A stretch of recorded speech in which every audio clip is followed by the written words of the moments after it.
व इन तउद्दू निअमतल्लाहि ला तुहसूहा। सदक़ल्लाह।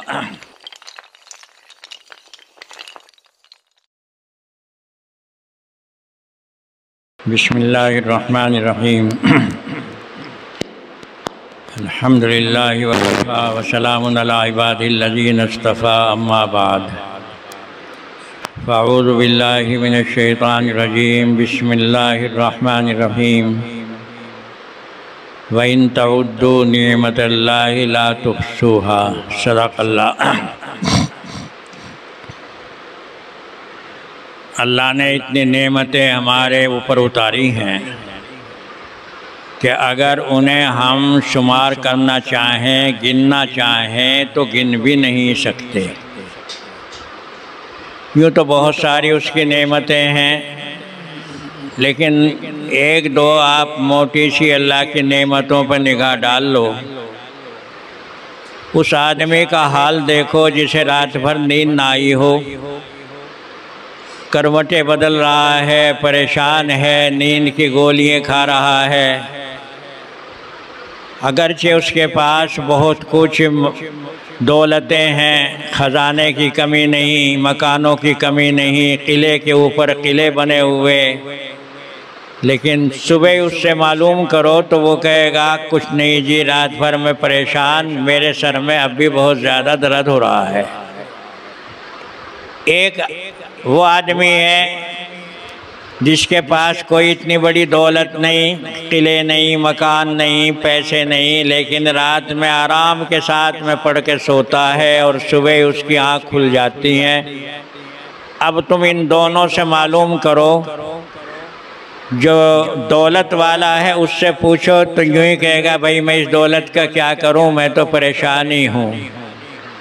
इससे मालूम करो जिसके पास दौलत तो नहीं, सिर्फ अपना सूखी चटनी से रोटी खा ली और रात भर आराम से सोया, तो ये कहेगा अल्लाह ने मुझे सब कुछ दे दिया, मैं तो बड़े आराम से हूँ। अब तुम्हें अंदाज़ा होगा कि नींद आ जाना, रात को आराम से सो जाना अल्लाह की कितनी बड़ी नेमत है। ऐसे ही आप मालूम करो उस आदमी से जो परेशान है, डॉक्टरों के चक्कर काट रहा है, घूम रहा है, क्या करूं जी, इस्तंजा नहीं होता, टट्टी नहीं होती, मैं परेशान हूं, जो चीज़ खाता हूं वो सही हज़म नहीं होती। अगर देखो तो ख़जाने उसके भरे पड़े, दौलत की उसके पास कमी नहीं, लेकिन क्या कहेगा मैं क्या करूं इस दौलत का, मैं तो खा भी नहीं सकता, पी भी नहीं सकता। अब फिर आप उस आदमी का हाल देखो जिसके पास कोई ऐसी दौलत नहीं, कोई ख़जाना नहीं, लेकिन अल्लाह ने उसे ऐसी तंदुरुस्ती दी कि जो अपना दो वक्त खा लेता है, बड़े आराम के साथ में अपना दिन रात गुजारता है। तो अब दोनों का फिर मुकाबला करो, पूछो कि अल्लाह की नेमत कितनी है उस आदमी के लिए जो बड़े आराम के साथ में अपना रूखी सूखी रोटी खाता है और आराम के साथ में सो जाता है। हमें अंदाज़ा नहीं होता ये अल्लाह की कितनी बड़ी नेमतें हैं, अल्लाह का कितना बड़ा ये इनाम है। लेकिन अल्लाह के नबी सल्लल्लाहु अलैहि वसल्लम ने जो हमें दुआएं सिखाई हैं, हमें तो इतनी भी तौफीक नहीं होती कि हम उन दुआओं को याद कर लें, या अगर किसी ने वो दुआएं याद कर ली हैं तो इनका मतलब ही समझ लें। जब सो कर के उठते हो तो अल्लाह के नबी ने एक दुआ हमें बताई, जब सो कर के उठो तो अल्लाह का शुक्रिया अदा कर लो, अपनी ज़ुबान में ही अदा कर लो कि अल्लाह तेरा बड़ा एहसान है, मैं दोबारा ज़िंदा हो गया। ये दोबारा नींद से बेदार हो जाना, ये गोया के दोबारा मौत से ज़िंदा होना है।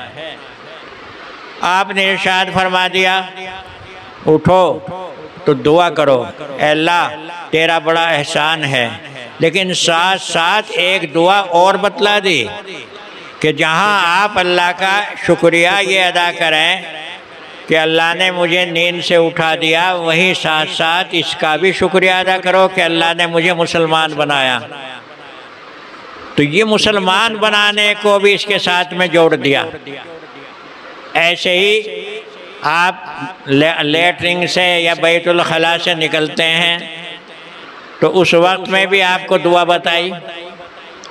वो दुआएं अगरचे हमारे याद ना हो, लेकिन चलो अपनी ज़ुबान में ही अल्लाह का शुक्रिया अदा कर लिया करो। अल्हम्दुलिल्लाहिल्लज़ी अज़हबा अन्निल अज़ा व आफ़ानी। अल्लाह तेरा शुक्रिया है, तेरा एहसान है कि तूने ये बीमारी यानी पेट को मेरे खाली कर दिया, मुझे सही तंदुरुस्ती दे दी। लेकिन साथ साथ फिर ये भी बताया कि ये भी इसमें जोड़ लिया करो कि अल्लाह तेरा बड़ा एहसान है कि तूने मुझे मुसलमान बनाया। आप खाना खाते हैं, न मालूम खाना खाने में कितने ख़तरे हैं। खाना खाने के लिए हम बैठे, खुदा न करे धचका लग गया, अब वही पानी के घूंट गले में अटक गए, अब परेशान फिर रहा है। लुकमा गले में अटक गया, सही तरीके से पेट में नहीं पहुंचा, कितने ख़तरे हैं। तो इसलिए खाने के बाद में दुआ बता दी। अब तुम तो अल्लाह से दुआ कर लो, अल्हम्दुलिल्लाहिल्लज़ी अतमना व सक़ाना। मैं उस अल्लाह की तारीफ़ करता हूँ जिसने हमें खिलाया, जिसने हमें पिलाया। लेकिन साथ साथ ये भी बताया, जहाँ खाने का पीने का शुक्रिया अदा करते हो, वहीं इसका भी शुक्रिया अदा करो कि अल्लाह ने हमें मुसलमान बनाया। इससे ये पता चलता है कि ये मुसलमान हो जाना ये अल्लाह की सबसे बड़ी नेमत है। अगरचे उस नेमत का आज हमें पता नहीं चल रहा, लेकिन ये बहुत बड़ी नेमत है। जभी तो हर जगह के ऊपर बतलाया गया कि इसका शुक्रिया अदा किया करो कि अल्लाह ने हमें मुसलमान बनाया। हमने न मालूम कितने लोगों को अपने हाथों से ज़मीन में दफना दिया, कितने लोगों को कब्र में उतारा, कितने लोगों को रूह निकलने के बाद में तख्ते के ऊपर लिटा करके नुलाया। लेकिन उस वक्त में क्या बताया गया? उस वक्त में ये बताया गया कि ये कहा करो बिस्मिल्लाहि वाला मिल्लत रसूलिल्लाह, यानी मैं अपने इस भाई को अल्लाह के नाम से नहलाने के लिए उतार रहा हूँ, अपने इस भाई को कब्र में उतार रहा हूँ। और साथ साथ ये भी दुआ इसमें शामिल कर दी कि देखो ये भाई जो है मेरा, ये नबी करीम सल्लल्लाहु अलैहि वसल्लम के दीन के ऊपर आ रहा है। ये जो दुआ बताई गई अला मिल्लत रसूलिल्लाह, अल्लाह के रसूल के दीन के ऊपर आ रहा है, तो किसे बतला रहे हो? क्या मिट्टी सुनती है, ज़मीन सुनती है? क्या ये तख्ता जिसके ऊपर तुम अपने भाई को नहला रहे हो ये सुन रहा है तुम्हारी इस दुआ को? लेकिन अगर सुन नहीं रहा है तो ये दुआ तो अल्लाह के नबी की बतलाई हुई है, और अल्लाह के नबी ऐसी बेहुदा बात तो नहीं बतला सकते जिसका कोई मतलब ही ना हो। नहीं, एक हमारा भाई 100 साला या 50 साला ज़िंदगी ज़मीन के ऊपर गुजार करके अब वो जा रहा है, और अब वो अमानत है। अमानत का मतलब ये कि यहाँ तो हमने कमाया किया, जो भी कुछ किया, चाहे दुनिया जमा कर ली, अपनी आखिरत जमा कर ली, और इसका जो बदला मिलेगा वो नामालूम कब मिलेगा। वो तो जब मिलेगा जब ये सारे मुर्दे कब्र से दोबारा जिंदे होंगे। एक वक्त आएगा, हुक्म होगा इसराफील अलैहिस्सलाम को, अब दोबारा फूंक मारो। उसे कहते हैं सूर फूंकना। वो हर वक्त तैयार खड़े। पहला सूर जो फूकेगा, फरमाया अल्लाह के नबी ने, इसराफील अलैहिस्सलाम तैयार खड़े हैं, बस हुक्म का इंतज़ार है। और वो ऐसे वक्त में जब के लोग अपने कामों में लगे हुए होंगे, मस्त होंगे कामों में, खूब दौलत कमा रहे होंगे, कोई नहा रहा है, कोई गुस्ल कर रहा है, कोई अपने घर को लीप रहा है। एक आदमी इसी तरीके से अपने काम में लग रहा है कि एक बहुत बेहतरीन सी आवाज़ कानों में आनी शुरू होगी। अरे भाई बड़ी अच्छी आवाज़ है, बाजे की आवाज़ है, लेकिन वो बाजे की आवाज़ नहीं, वो एक बहुत बड़े ख़तरे की आवाज़ है। वो आवाज़ बढ़ती बढ़ती इतनी बढ़ जाएगी, इतनी बढ़ जाएगी कि अब ज़मीन भी ख़त्म, आसमान भी ख़त्म, तारे भी ख़त्म, सूरज भी ख़त्म। ये हज़रत इसराफील का पहला सूर होगा। इस पहले सूर का ये ऐलान होगा, हमने सब कुछ लपेट दिया, अब ज़मीन भी गई, आसमान भी गया, अब कुछ नहीं, सब लिपट गया। इसके बाद में कोई निशान नहीं, अब सिर्फ अल्लाह की ज़ात है। हुक्म होगा अनिल हुक्मु इल्ला लिल्लाह। बताओ अल्लाह के अलावा आज कौन है हाकिम? कहाँ गए वो दुनिया के बादशाह जो अपनी बादशाहत के ऊपर घमंड किया करते थे? कहाँ गए वो दुनिया के हसीन जो अपने को बड़ा खूबसूरत समझा करते थे? कहाँ गए वो दुनिया के पहलवान जो अपने को बड़ा ताकतवर गिना करते थे?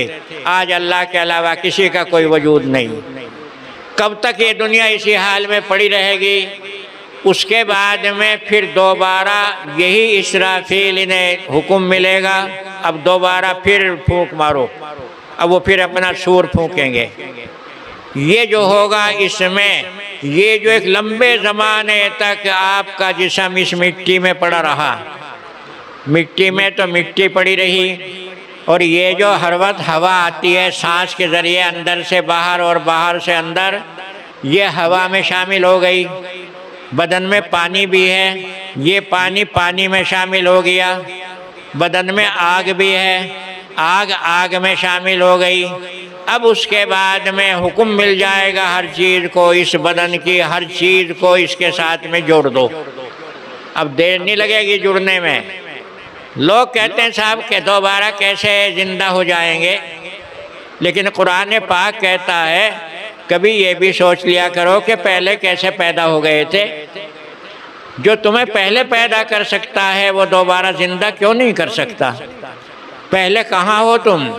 ये जो बच्चा पैदा हो रहा है, इसे अगर तलाश करो कहाँ है ये? इसका वजूद हवाओं में है, इसका वजूद पानी में है। जो पानी बाप पी रहा है, जो ग़िज़ा बाप खा रहा है, जो हवा बाप के पेट में जा रही है, यही तो तमाम की तमाम चीज़ें मनी का वो कतरा तैयार करती हैं, जिससे कि ये बच्चा, जिससे कि ये पानी का कतरा फिर औरत के बच्चेदानी में जाता है और वहाँ से फिर ये बच्चा तैयार होता है। अगर तलाश करो तो ये हड्डी कहाँ से आ गई, ये आँखों में रोशनी कहाँ से आ गई, ये कानों में सुनने की ताकत कहाँ से आ गई? हाथों से टटोल लो, दिमाग से सोच लो, कहीं कुछ नहीं मिलेगा। लेकिन वो उसका हुक्म है कि उसने इसी पानी के कतरे से हर चीज़ तैयार कर दी। आप जंगल में जाते हैं, बड़े बड़े दरख्त देखते हैं, इस दरख्त के ऊपर किसी के ऊपर फल लग रहा है, आम लग रहा है, बाजे बाजे ऐसे दरख्त हैं छोटे से वजूद, लेकिन फल उनके ऊपर बहुत बड़े बड़े लग रहे हैं। अगर उस बीज को काटो जिस बीज से ये पौधा तैयार हुआ, तो क्या उस बीज के अंदर तुम्हें ये गुठली रखी मिलेगी? क्या उस बीज के अंदर तुम्हें ये फल रखा हुआ मिलेगा? कुछ भी नहीं। कहीं तलाश करो कुछ भी नहीं मिलता। फिर ये इतना बड़ा पेड़ जो निकल कर के आ गया है उसी बीज में से, ये कहाँ से आया? तो अल्लाह ये कहते हैं कि तुम कभी ये नहीं सोचते कि हम पहले कैसे पैदा हुए। जब पहले पैदा कर सकता है वो दोबारा क्यों नहीं कर सकता? अब ये इतने ज़माने तक ये हमारा जिस्म यहाँ ज़मीन में रहा, अब हुक्म दिया गया ज़मीन को कह दो देखो ये एक अमानत है। अमानत किसकी है? ये आने वाला जो आज तेरे पेट में आ रहा है, ये वो है जिसने दीन कबूल किया है मोहम्मद सल्लल्लाहु अलैहि वसल्लम का।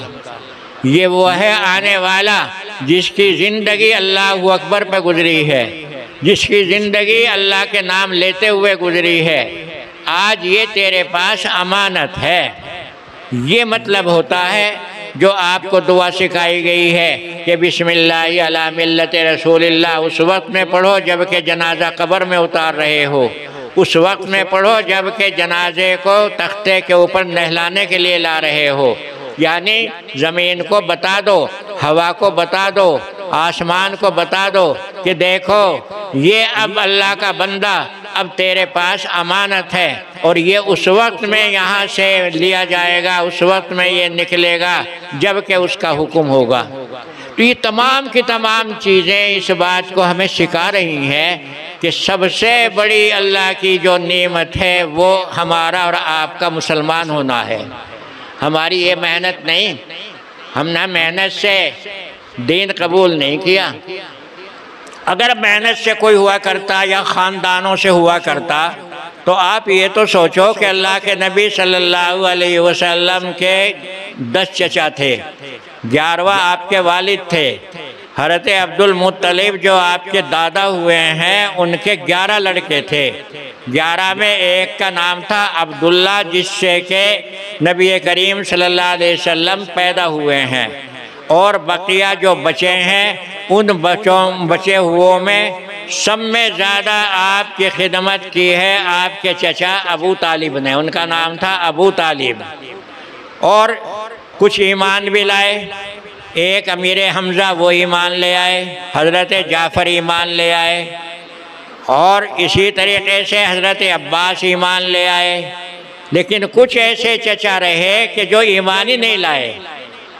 उनमें बड़े ख़ास जो चचा थे, बड़े करीबी जो थे, उसका नाम है अबू लहब, जिसका कुरान पाक में भी जिक्र आया, तब्बत यदा अबू लहब। ये अबी लहब वही है आपका चचाई। ये इतना नालायक था, इतना नालायक था कि नबी करीम सल्लल्लाहु अलैहि वसल्लम जिस रास्ते से जाते तो ये और इसकी बीवी कांटे उस रास्ते में डाल दिया करते थे ताकि मोहम्मद के पैरों में कांटे चुभें। इतना था सगा चचा। ये वो नालायक चचा है कि नबी करीम सल्लल्लाहु अलैहि वसल्लम की मक्के में रहते हुए 2 बेटी इसके लड़कों के निकाह में गईं, लेकिन इस नालायक ने अपने लड़कों को ये कहा मोहम्मद की बेटी मेरे घर में नहीं रह सकती, इन्हें तलाक दो। और आखिर उन दोनों लड़कों ने तलाक दे दी। सोचो आपको कितनी तकलीफ़ हुई होगी। जिसकी 2 बेटियों को बग़ैर किसी कसूर के तलाक दी जा रही हो तो कितनी बड़ी तकलीफ़ होगी। उस वक्त आपने अपने एक दामाद के लिए तो बद्दुआ भी की थी, उसका जिक्र आता है हदीसों में। और आपने ये फरमाया था कि अल्लाह का एक कुत्ता तुझे फाड़ के खाएगा।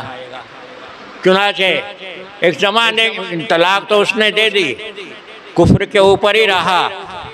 एक दफ़े बाहर सफ़र में गए हुए थे, बहुत सारे साथी थे सफ़र में इसके साथ, सब लेटे हुए थे। एक जानवर आया और वो जानवर मुंह सूंघता हुआ इसी के पास पहुंचा जिसके निकाह में हुजूर की लड़की थी। उसने किसी और को कुछ नहीं कहा और आते ही इसे फाड़ करके खा गया। ये बद्दुआ थी हुजूर की। तो कहने का मतलब ये है कि ये तो हुजूर का चचा है, लेकिन कितना दुश्मन। इसकी जो बीवी थी यानी नबी करीम सल्लल्लाहु अलैहि वसल्लम की चची, जिसका नाम था उम्मे जमील, ये इतनी नालायक थी कि पत्थर लेकर के ये सोचती थी अगर मुझे कहीं मोहम्मद दिखाई दे जाए तो मैं उनका मुंह तोड़ दूं। इतनी नालायक थी। अब बताइए, ये तो चचा है। दूसरे अबू तालिब ने हमेशा साथ दिया, इतना साथ दिया कि जब मक्के वाले इकट्ठे हो गए और मक्के वालों ने इकट्ठे होकर के अबू तालिब से कहा कि भाई इस अपने भतीजे को मना ले, ये जो हमारे बुत हैं ये इन बुतों की तौहीन करता है और हम तेरे से वादा करते हैं कि हम तेरे भतीजे को कुछ नहीं कहेंगे, बल्कि तेरा भतीजा जो कुछ हमसे मांगेगा वो भी हम देंगे। अगर वो अच्छा कोई निकाह करना चाहता है तो छांट लो, अच्छी लड़की हम उसे दे देंगे। ये सब कुछ वो अबू तालिब से कह करके आए मक्के के वो लोग जो ईमान नहीं लाए थे। लेकिन हुजूर ने साफ इनकार कर दिया, चचा अगर ये लोग मेरे एक हाथ के ऊपर सूरज और मेरे एक हाथ के ऊपर चांद भी रखें तब भी मैं अपनी इस बात से रुकने वाला नहीं हूँ। अब चचा था, अगरचे वो ईमान नहीं लाए थे। मक्के वालों ने फिर पंचायत करके ये तय कर दिया कि अबू तालिब अगर अपने भतीजे का साथ देता है, ऐसे ही और दूसरे लोग अगर इसका साथ देते हैं और इनके साथ ईमान लाने वाले लोग, इनके हाथ कोई चीज़ न बेची जाए। अगर बाहर के व्यापारी आते तो ये ऐलान कर देते, देखो इन लोगों के हाथों कोई चीज़ मत बेचना। कहाँ रहें ये, किस तरीके से रहें? यही चचा अबू तालिब की एक पहाड़ी थी, उस पहाड़ी में एक खोती, ये सब के सब बेचारे वहाँ जा पड़े।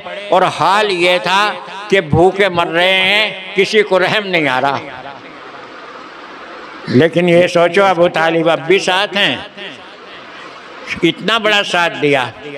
ये चलो ये तो लंबी तारीख है, फिर ये कैसे इनका मुकातिया ख़त्म हुआ।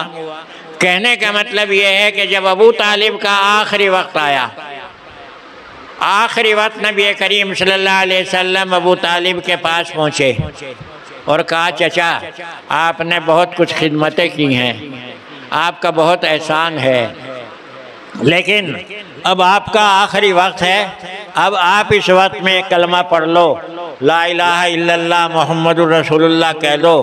मैं उस वक्त में अल्लाह के सामने आपका सिफारिशी तो बन जाऊंगा। लेकिन अबू तालिब के पास ये नालायक अबू जहल भी बैठा था। अबू जहल कहने लगा अबू तालिब सोच के कहिए, क्या बाप दादाओं का दीन छोड़ रहा तो अब आखिरी टाइम में? तो अबू तालिब ने साफ ये कह दिया मैं तो बाप दादाओं के दीन पर जा रहा हूँ। तो नबी का साथ देने वाला महरूम रह गया, ईमान नहीं लाया। अब बतलाइए सारी कुर्बानियाँ रद्द चली गई। इससे ये मालूम हो जाता है कि ये ईमान जो अल्लाह ने हमें दे दिया है, हम जो मुसलमान हो गए हैं, ये अल्लाह का एक बहुत बड़ा करम है, उसका एक बहुत बड़ा एहसान है। इसमें हमारी मेहनत का कोई दखल नहीं। अगर यही हुआ करता तो अबू तालिब ईमान ले आते। ऐसे ही नूह अलैहिस्सलातु वस्सलाम के ज़माने में तूफ़ान आया, इतना तूफ़ान आया कि सारी ज़मीन के ऊपर पानी चढ़ गया, पूरी दुनिया गर्क हो गई। उनका एक बेटा जिसका नाम किनान था वो ईमान नहीं लाया। नूह अलैहिस्सलाम की कश्ती पानी में चल रही है, जो ईमान लाने वाले हैं वो कश्ती में बैठ चुके हैं। नूह अलैहिस्सलाम अपने बेटे किनान से कहते हैं अरे तू भी कश्ती में आ जा, आज कोई बचने वाला नहीं है। लेकिन बेटा जवाब देता है कि मैं तो पहाड़ों पर चढ़ जाऊंगा, वहाँ पानी चढ़ने के नहीं। आखिर गर्क हो गया, ईमान नहीं लाया। तो भाई अगर इस तरीक़े से कोई नबी की दुआओं से भी ईमान लाता तो नूह अलैहिस्सलाम का बेटा ईमान ले आता। लेकिन उन अल्लाह के नेक बंदों को देखो, कहाँ से चले हैं हज़रत सलमान, ईरान से, बड़े घराने के थे, बहुत ऊंचा घराना था, शहजादे थे। बस जा रहे घूमते हुए रास्ते में कुछ ईसाई आलिम बैठे थे, उनके पास बैठे, कुछ उनसे सुना। इनके घरों में जो थे आग की पूजा हुआ करती थी। होते होते दीन की तरफ आए, ईसाई आलिमों की खिदमत की। बाप ने बहुत कहा बेटा तू गुमराह हो गया, कहाँ फिरने लगा, इनके चक्रों में मत आ, बाप दादाओं का दीन मत छोड़। लेकिन हज़रत सलमान की समझ में कोई बात नहीं आई। कहा नहीं अब्बा जान, जो कुछ मैं सुन रहा हूँ उससे अच्छी कोई और बात है ही नहीं। यहाँ तक के एक ईसाई फिर दूसरे फिर तीसरों की खिदमत करते हुए आखिर में पहुँचे। तो उन्होंने कहा, आखिरी आलिम ने कहा देखो सलमान, अब दुनिया में नबी, आखिरी नबी आने वाला है। अब ईसाइयों के पास कुछ नहीं तुम्हें मिलेगा, आखिरी नबी की तलाश कर लो। हज़रत सलमान कहने लगे बतलाओ तो कुछ निशानी, वो कहाँ मिलेंगे, कहाँ उतरेंगे। उस ईसाई आलिम ने कहा चले जाइयो, एक शहर मिलेगा, उस शहर के अंदर बागात होंगे खजूरों के, वहाँ देखना। उम्मीद ये है कि उसी शहर में वो आएंगे। अब बताइए हज़रत सलमान जैसा शहज़ादा अपना सब कुछ छोड़ करके, बाप को छोड़, माँ को छोड़, अपने ख़ानदान को, नबूवत उसे नवाबी पने को छोड़ करके निकल रहा है। तलाश करते करते रास्ते में उसे लोगों ने बेच लिया, ग़ुलाम बना लिया। जा कर के आखिर एक यहूदी के ग़ुलाम बन गए, और वो यहूदी मदीने का ही रहने वाला था। बस एक दफ़े उसके बागात में ऊपर चढ़े हुए खजूर तोड़ रहे थे। इतने में उसका मालिक का एक दोस्त आया और वो जिक्र करने लगा, भाई हमने ऐसा सुना मदीने में एक आदमी आया है और वो ये कहता है मैं नबी हूँ, वो अपना नाम मोहम्मद बतलाता है। हज़रत सलमान ऊपर ही बैठे हुए ये बात सुन रहे थे। अब वो तो इसीलिए तो निकले थे घर से, वहीं से बोल उठे, लेकिन मालिक इतना गुस्से में था कि मालिक ने तमाशा मारा, तुझे क्या मतलब, तू खजूरें तोड़। अब आखिर तलाश करते करते हुजूर की खिदमत में पहुँचे। कौन है ये? हज़रत सलमान, ईरान का रहने वाला, कहाँ पहुँच रहा है पैदल चलता हुआ मदीना मुनव्वरा में, कैसे जा रहा है? लोग उसे ग़ुलाम बना रहे हैं, बेच रहे हैं, लोग उसे बेगारी में पकड़ रहे हैं, लेकिन तलब है कि नबी आखिरुज़्ज़मा की खिदमत में मुझे पहुँचना है। इसने कुछ निशानियाँ ईसाई आलिमों से सुनी थी कि देखो वो आखिरी नबी जो आएगा, तो आखिरी नबी जो आएगा, एक तो वो ज़कात का पैसा कबूल नहीं करेगा, हदिया कबूल करेगा, ये उसकी ख़ास पहचान होगी। पहुँचे हज़रत सलमान, जो और निशानी बतलाई थी, चेहरा देखते पहचान तो लिया, लेकिन सोचा कि अब कुछ तो पता तो चले वो पहचान भी है या नहीं। कहने लगे, हुजूर मैं एक यहूदी का ग़ुलाम हूँ, मैं आपके लिए सदक़े की ये कुछ खजूरें लाया हूँ।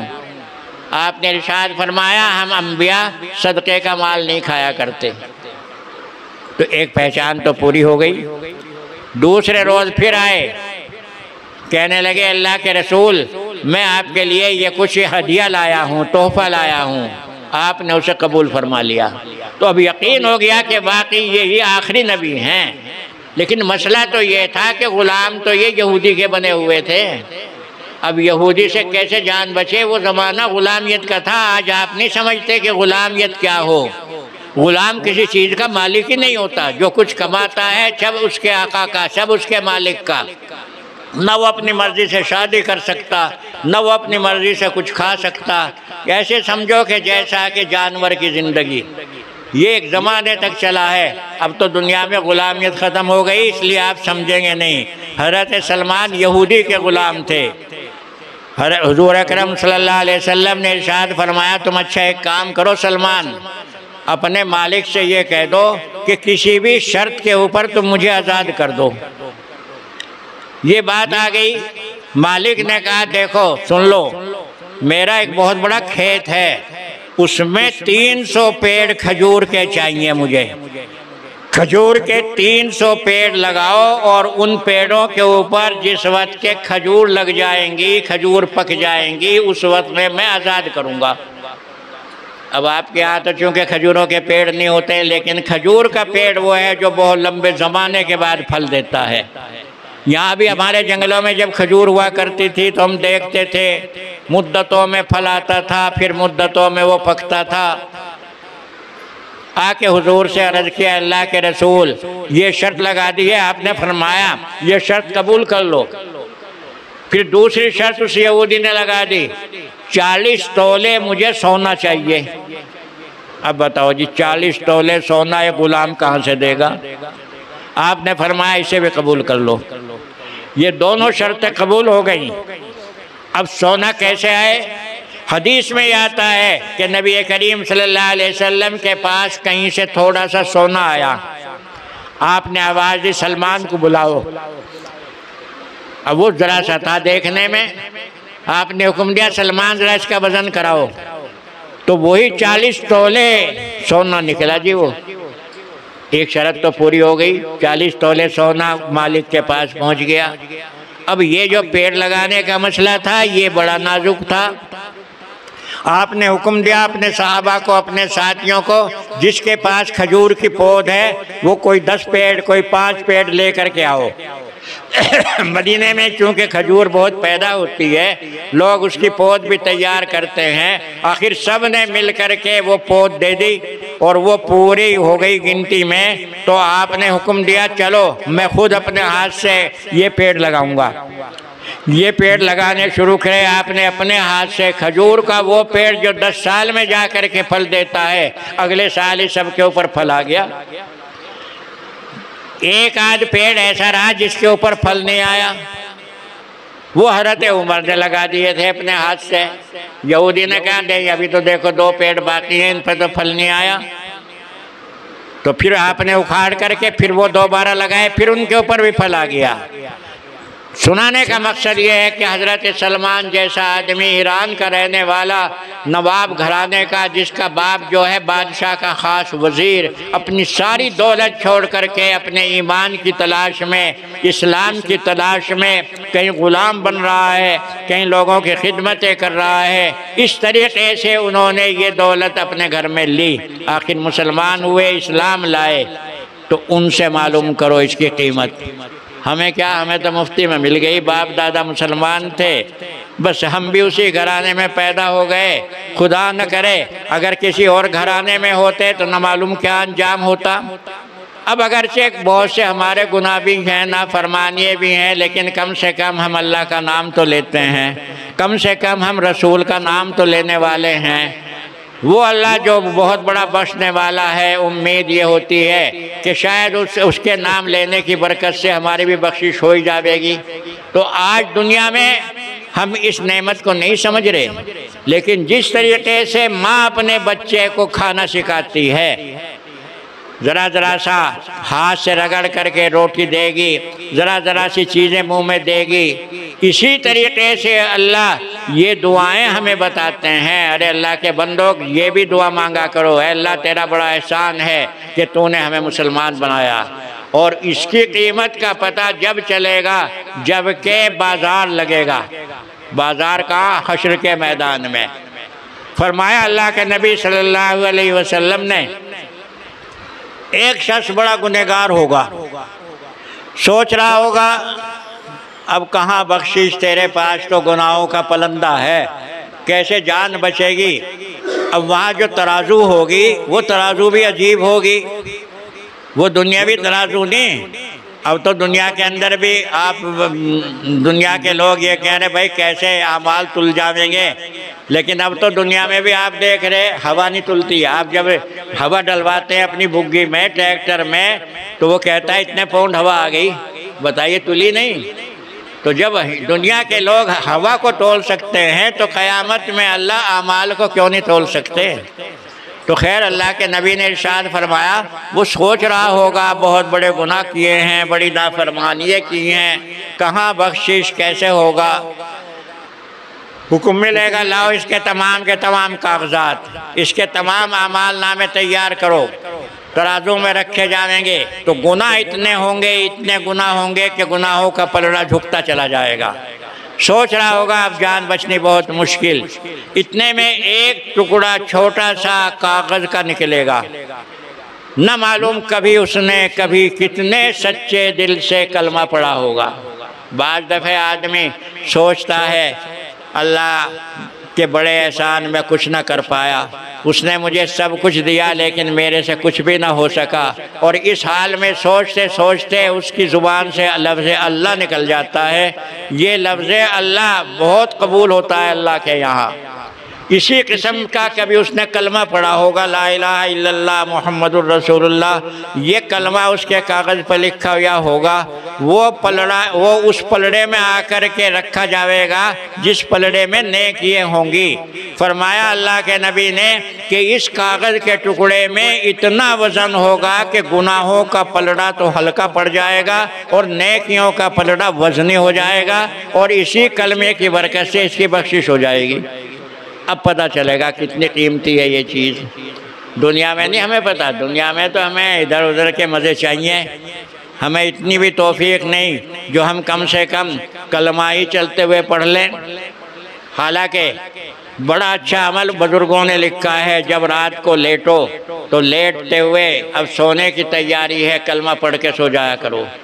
जब कलमा पढ़ के सो गए तो न मालूम कितने ऐसे लोग हैं जो रात को सोते के सोते ही रह जाते हैं। सुबह हम देखते हैं लो भाई रात फला आदमी बड़ा तंदुरुस्त था, लेटा था, सोया था, लेकिन सुबह ही मरा हुआ मिला। अब उसे तो इतना टाइम नहीं मिला जो उस वक्त में वो कलमा पढ़ लेता, लेकिन ये जो सोने से पहले उसने कलमा पढ़ा था, ये कलमा उसके काम आवेगा।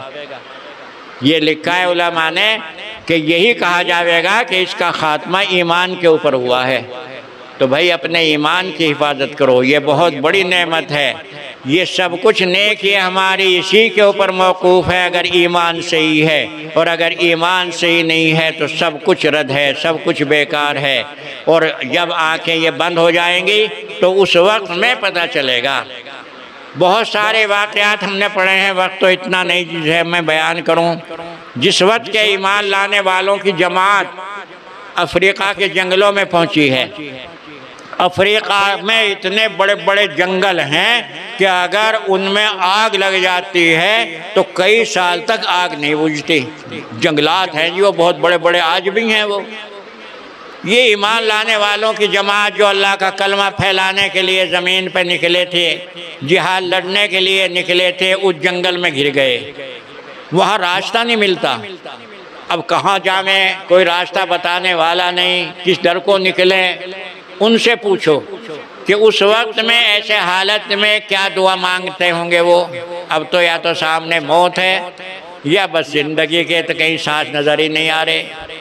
हदीस में आता है उनका जो बड़ा जनरल था वो खड़ा हुआ, उसने अल्लाह से रो कर के दुआ मांगी और आखिर फिर उसने कहा कि ए जंगल के रहने वाले शेरों और ए जंगल के रहने वाले भेड़ियों, देखो आज तुम्हारे जंगल में नबी करीम सल्लल्लाहु अलैहि वसल्लम के खादिम आ गए हैं, इन्हें रास्ता बता दो। ये रास्ता बिचल गए हैं।